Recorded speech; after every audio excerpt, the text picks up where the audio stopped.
Okay, welcome to another session. Now, this session is about reducing your risk by using time, basically. So let's just take a stock, any stock, and look at the chart. You can see here, this one, it's at about $8, right? Actually, let's choose a wider one. Let's go to this one here. Sun's at 120, right? Now, we want to buy a call on either side. That's called poor man's. We want to sell on either side, and we want to sell poor man's style. So we're doing iron condor, right? What does that mean? It means that we're going to sell a call or receive money, but then we're going to buy a call to protect us from the drop, so it won't drop all the way. So our loss will be controlled, right? And we're going to sell a put. We're going to receive money for that, but we're going to buy a put also to control the drop that way. And you usually space these out the same, because if your risk here is 311, you might as well make that 311. Or if that's 211, well, you might as well bring this in for 211 as well.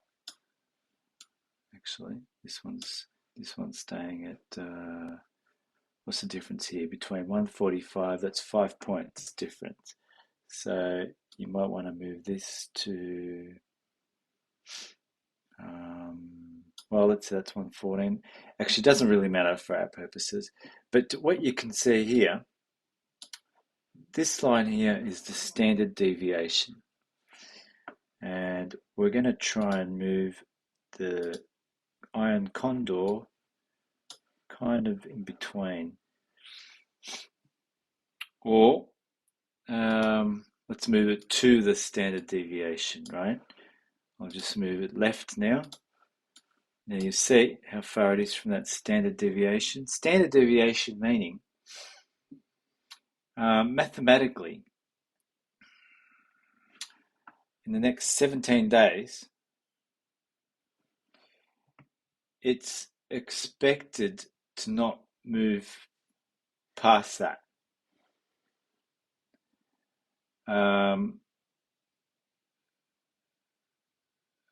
If you've done, I don't know if you've done maths or calculus or statistics, but it should stay within that period. Now, this second line is 2 standard deviations.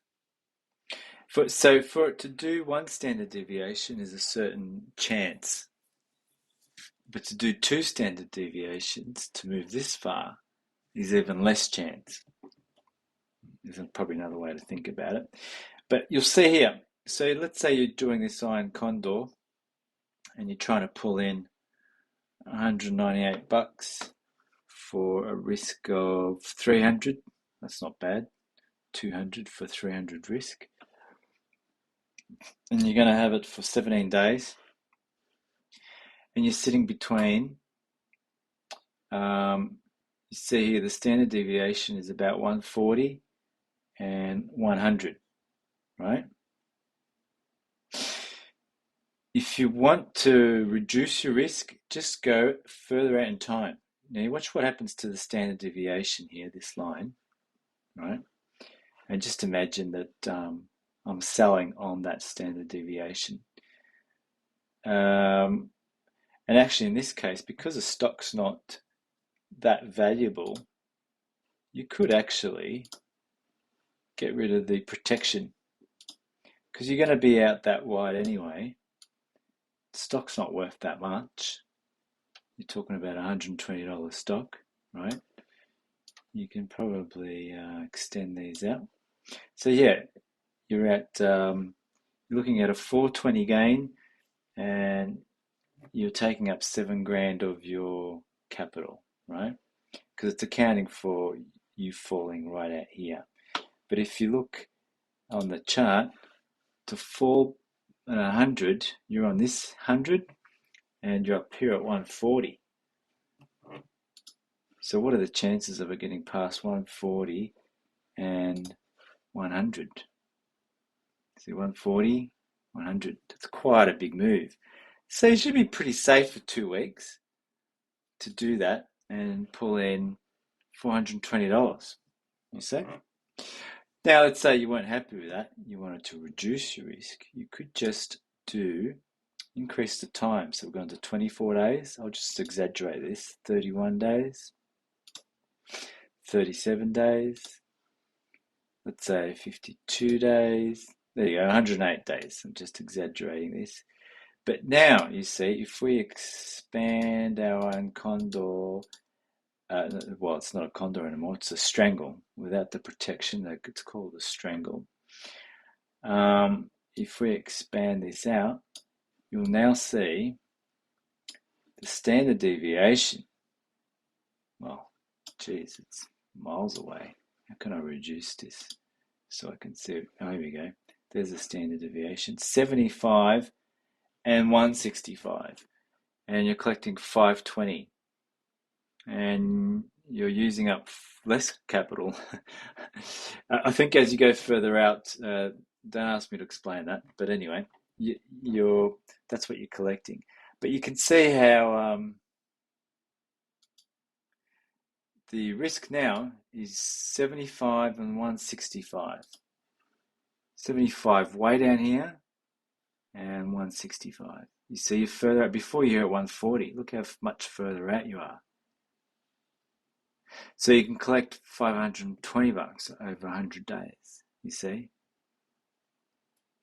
So that's how you reduce your risk using time. Just go a bit further out in time. That'll allow you to go a bit wider for the same or more money, you see. And if you're not in a rush to grow rich overnight, you just want to make a good return on your money safely, that's how you do it. All right, I hope that helped. Leave me any comments and questions, and I'll be glad to answer them. Cheers.